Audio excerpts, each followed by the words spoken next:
ketika saya memperjuangkan kebenaran, kan saya mungkin mati juga kan. Itu kan si dokternya sampai bilang, Anda tuh kalau nggak ditolong dalam beberapa menit, Anda tuh udah mati. Well ya Tuhan, kalau ini emang akhirnya, ya udah, saya hanya bersaudara dengan orang seiman saya. Sorry Dan, you are a kafir. Saya nggak mau rumah ibadat kamu tuh berdiri persis di samping rumah saya. Kalau masjid boleh, ya. Tapi kalau kamu mau bikin gereja, jangan deket-deket dong.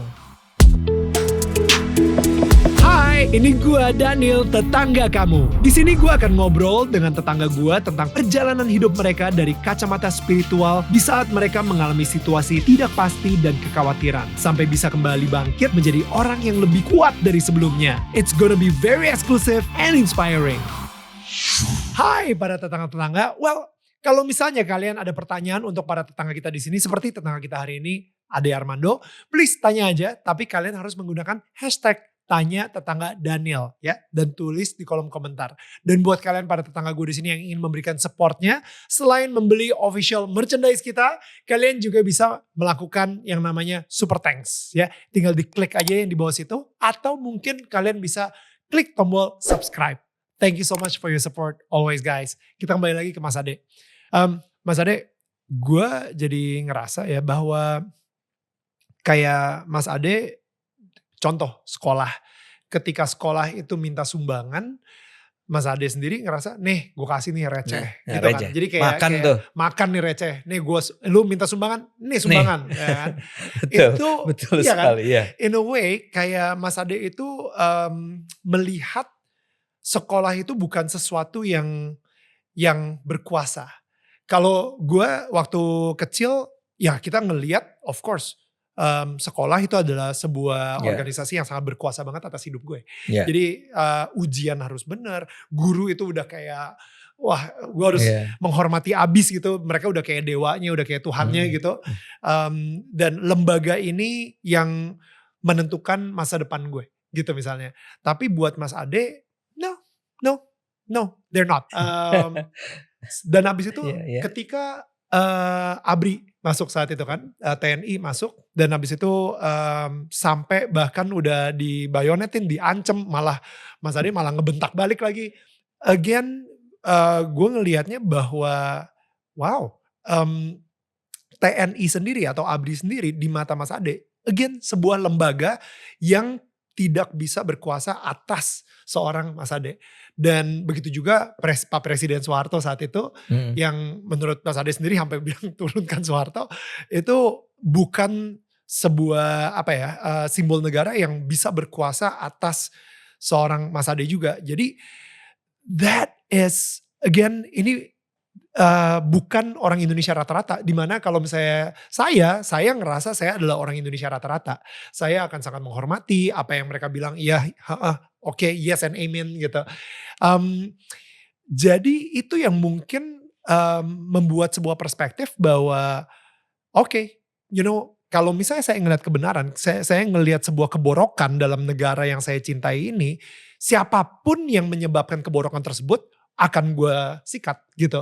Is that true? Is that like heroiknya di situ? Iya, karena saya nggak pernah memikirkan itu ya. Jadi ketika Anda sekarang menempatkan itu dalam that perspective, that might be true gitu ya. Hanya Tuhan yang berkuasa atas hidup gue, tapi nggak ada seorang pun yang bisa lebih tinggi daripada Tuhan gitu. Iya, itu kalau yang terakhir itu sembari berjalannya waktu, saya belajar, kan gini, selalu ada pertanyaan gini, dan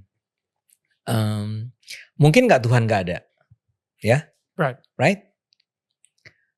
Dan jawabannya adalah mungkin, mungkin kan? Sebetulnya kita salah nih selama ini, atau saya lah, menyangka Tuhan ada, ternyata Tuhan tuh gak ada sebenarnya, dan gak ada penjelasan yang sepenuhnya rasional untuk menyatakan bahwa Tuhan itu ada. Selalu ada falsifikasinya. Saya bilang, apapun alasan saya, orang bisa membantah dengan mengatakan, that's why ada orang kayak ateis kan. Betul. Dan saya gak bisa menyalahkan. Karena perjalanan hidup dia menyebabkan dia tiba pada kepercayaan bahwa Tuhan itu gak ada. Betul. Sebaliknya buat saya, setelah sekian puluh tahun saya hidup, Saya justru mengatakan gak mungkin Tuhan gak ada. Hmm. Ya, karena contohnya tadi, Hmm. ketika saya memperjuangkan kebenaran, kan saya mungkin mati juga kan. Ya. Tapi selalu ada yang menolong saya. Wow. Siapa gitu kan pertanyaannya kan. Mhm.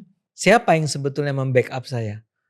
Yang menurut saya sekarang ini adalah because ada sebuah kekuatan lain nih. Ya. Apa yang disebut divine intervention. Betul.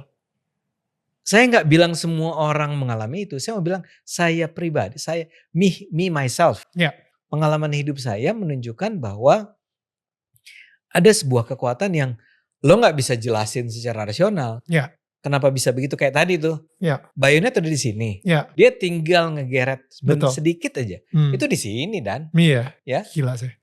Tapi siapa yang narik gitu kan? Ya. Ya mungkin karena Tuhan belum mau gue mati. Ya. Seperti saya pernah ke seret di sungai gitu ya. Dan itu dalam dan saya berada di bawah dan saya merasa bahwa ini arusnya deras sekali. And this is it again. And this is it. Dan itunya adalah, well ya Tuhan kalau ini emang akhirnya, ya udah. Ya. Tapi all of a sudden saya naik ke atas dan tiba-tiba ada tempat di mana saya bisa pegang tangan saya gitu ya. Ada batu.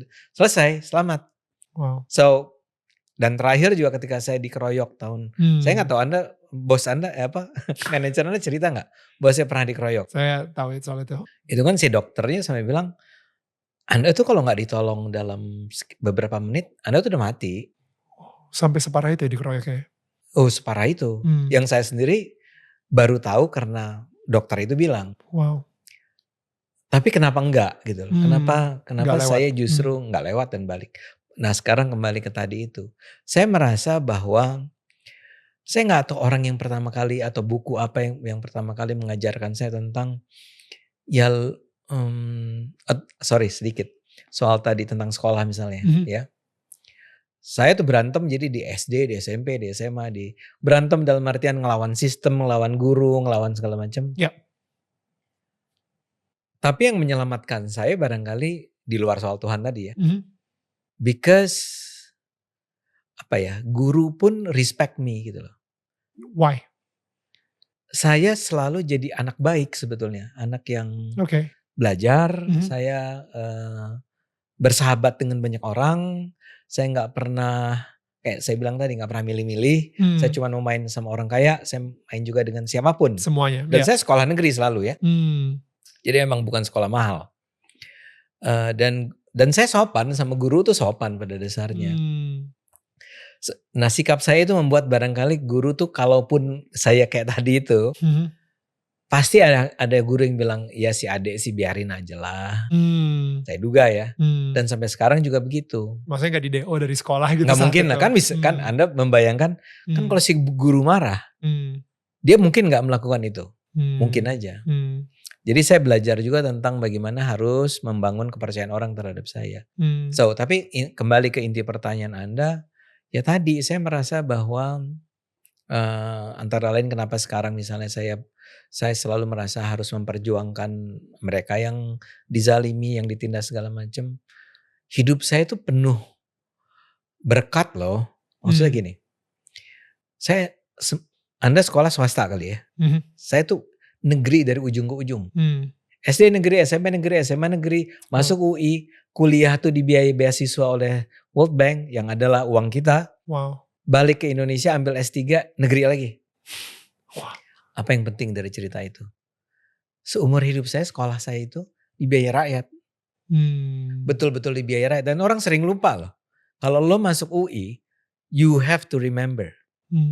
Lo kan dapat fasilitas terbaik di Indonesia tuh. Betul. Itu bukan uang kamu. Itu uang rakyat. Ya, dan saya mengalami UI S1, S2 keluar negeri tapi dibiayai oleh negara, S3 kembali ke UI. Harus gak sih kita bayar itu? Saya kan berutang budi dong sama rakyat ini. Di situ saya harus membayarnya dengan ya kebetulan nih dan ini buat penonton ini bukan soal saya sombong. Saya merasa I'm good. Ya. Saya itu gak pernah jadi juara kelas. Di SD, SMP, SMA tuh kalau orang bilang banding-bandingan lo peringkat keberapa? Hah? Ya gue 17 gitu. Dari 30 orang. Oh ya, it's okay lah. Not really 29 gitu Iya ya. makanya. Tapi 17 lah. Karena saya selalu kalau belajar tuh emang milih-milih. Kalau pelajaran saya gak suka, udahlah lewatin aja gitu. Wow. Ya, 6 deh gitu. Ya. Tapi asal lulus aja. Yang penting lulus. Nah, jadi I'm good, saya pinter, saya thank you ketika Anda bilang Anda senang ketika mendengar saya bicara. Tapi itu kan it's a bless, it's a gift. Ya. Ya kan, kemampuan menulis, kemampuan bicara. Itu hadiah dari Tuhan hadiah semua. dari Tuhan semua dong. Yes. Ya. Itu, dan kenapa Tuhan memberikan kepada kita, saya atau Anda, itu kan for a reason. Exactly kan ya. Purpose-nya apa? Pasti ada purpose. Ya. Kalau untuk Mas Ade sendiri purpose-nya apa? Tuhan memberikan itu semua skill-skill tersebut. In a way ini pertanyaannya, Mas Ade tahu gak sih kenapa Tuhan menciptakan Mas Ade sebagai orang Indonesia dengan skill-skill tersebut di Indonesia dan mempunyai network dan platform sebesar ini gitu sekarang? Karena saya harus membantu Indonesia, membantu rakyat, membantu. Kenapa Indonesia perlu dibantu? Anda lihatlah rakyatnya masih miskin. Oke. Masih ada jarak yang luar biasa. Ya, kita kan sering lupa karena kita udah di kelas menengah ke atas nih, kita bisa hidup di gedung seenak ini. Betul. Dengan AC dan segala macam. But harus saya ingatkan ya, yang miskin itu jauh lebih banyak. Ya. Dan kemiskinan itu terjadi bukan karena mereka malas kerja, ya, tapi karena sistemnya membuat mereka akhirnya menjadi kumpulan orang-orang yang paling akhir dilayani oleh sistem ini kan. Wow. Iya kan? Ya. Nggak, saya pikir penonton pun juga akan sadar itu kan. Nah, sistem ini korup misalnya gitu. Ini korup banget negara ini. Saya nggak menyalahkan siapa-siapa. Saya tidak, I'm pro Jokowi 100% ya. Tapi kan kita sadar bahwa seorang presiden yang baik tidak cukup. Sistem korupnya ini sudah sedemikian. Udah dari tahun berapa? Tahun jebot. Yes, exactly. Berpuluh-puluh tahun. Udah berpuluh-puluh tahun, itu udah berurat berakar. So you have to fight against that gitu kan. Harus memperjuangkan agar ini bisa diperbaiki. Nah, orang kayak saya, orang kayak Anda, orang kayak macam-macam orang pintar. Kalau berkumpul bisa gak kita menyelesaikan persoalan-persoalan itu? Ya bisa pasti. Jadi Tuhan memberikan saya kelebihan dari orang lain, bukan untuk saya pribadi, bukan untuk keluarga saya, tapi untuk orang banyak. Akan berhasil nggak? Nggak tahu dan nggak penting apakah itu akan terjadi pada saat saya masih hidup atau enggak. Di generasinya seorang Ade Armando. Persis. Atau di generasi kedepannya atau 2 generasi lagi. Tapi minimal kita sudah melakukan sedikit movement atau pergerakan yang mengarah ke arah situ. Ke arah sana. Setiap sumbangan tuh berarti. Betul. Ya, betul. Setiap kontribusi itu matters. Ya. Jangan berpikir bahwa gue cuman bisa apa sih? Enggak, lu bisa macam-macam melakukan apapun untuk negara ini. Nah, tapi saya sadar ada orang yang lebih pintar dari yang lain. Ya. Ada orang yang memang nggak bisa apa-apa. Kalau orang miskin disuruh berjuang untuk dirinya sendiri ya susah dong. Ya. Kan emang kewajiban kita yang punya keunggulan, kelebihan untuk membantu mereka. Membantu mereka tuh bisa dengan kasih sumbangan, kasih begitu orang susah datang kita bantu. Ya. Itu yang paling, kalau Anda kan di Kristen ada perpuluhan ya. Ya. Itu menurut saya tuh minimal loh. Betul. Itu minimal. Itu minimal. Ini minimal. That's good bahwa Anda membantu. Tapi kalau Anda adalah seorang kayak saya nih, saya dosen komunikasi, doktor, dihargai, diundang kemana-mana, ya saya harus memperjuangkan, saya harus menggunakan, memanfaatkan apa yang saya miliki ini untuk banyak orang tadi kan. Betul. Yang tadi yang saya bilang, orang tua saya juga mungkin kalau dia mau kaya raya juga dia bisa. Ya, ibu saya tuh datang dari sebuah keluarga yang sebenarnya kaya raya. Kaya raya itu kayak tuan tanah gitu ya. Oh wow. Oke. Tapi nggak pernah dia gunakan untuk kepentingan diri dia sendiri. Oh wow. It's always buat others gitu loh. Ya gimana kita membuat orang lain juga bahagia, membantu orang lain yang susah, bla bla bla. Itu kayak semua membawa saya pada titik ini. Gitu kira-kira Dan. Saya rasa akhirnya pertanyaannya adalah apa yang sudah kita lakukan untuk nge-manage. Manage itu bahasa Indonesia apa ya? Mengelola, thank you. Untuk menjadi manajernya atau mengelola semua hadiah-hadiah yang Tuhan berikan kepada kita melalui skill-skill dan talenta kita untuk melayani negara kita. Ya, pada akhirnya seperti itu. At the last analysis, itu jawabannya adalah itu.